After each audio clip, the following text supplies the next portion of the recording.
let's get stuck in, because the battle over Labor's new IR laws is heating up, with Peter Dutton confirming the coalition would repeal the new tranche of laws if elected. Now, this, of course, included the contentious right to disconnect laws. Take a look.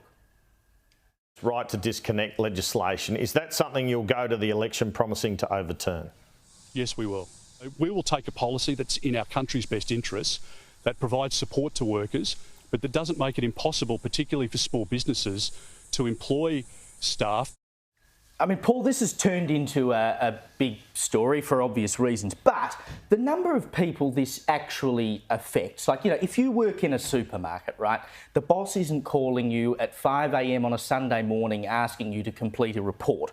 Most people who get called out of hours by their boss are in a job where it should be expected that you might receive calls out of hours. It seems like a stupid thing for the government to be fiddling with in the first place. Well, but equally so, right? Just thinking tactically here, one of the major problems that exists in the legislation that is making its way through the Senate is that currently there is a jail penalty if you are somebody who contacts their staff. Now, rather than turning around and committing to what you would do middle of next year when it comes to elections, I think this week's fight should have been about pointing out the absurdities of the current legislation, because the way Labor's obviously going to turn around here is they're going to say, well, we're going to have the numbers to quickly amend this, fine and fair enough. But if they want to get back where they were at the end of last year, it's about showing that when Labor and the Greens get together, they don't read the fine print.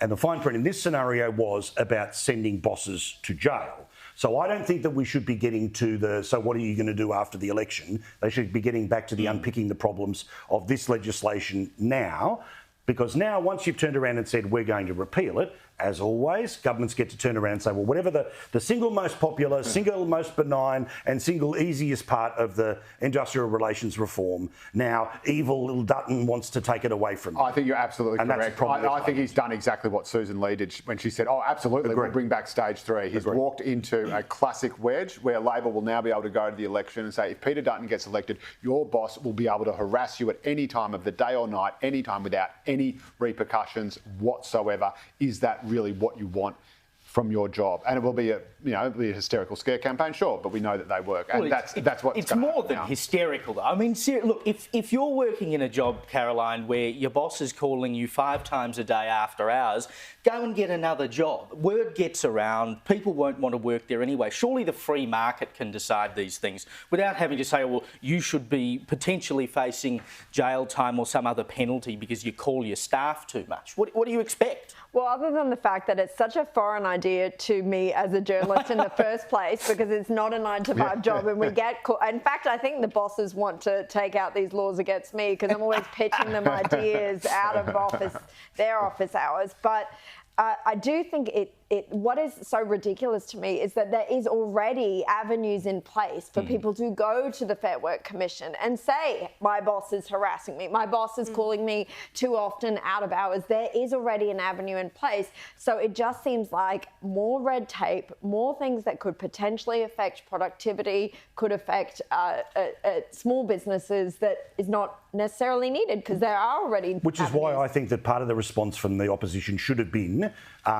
when we get the chance, we will make sure that small business is unaffected by this legislation. Yeah. Now, even if it's currently protected by the legislation or the caps but that's the pushback now, right? Because it is just too easy. Because I think something that I found quite bizarre about this whole conversation of the right to disconnect, I can't help but feel that it's this shining, easy to understand distraction from the actual changes that are happening broader across the economy.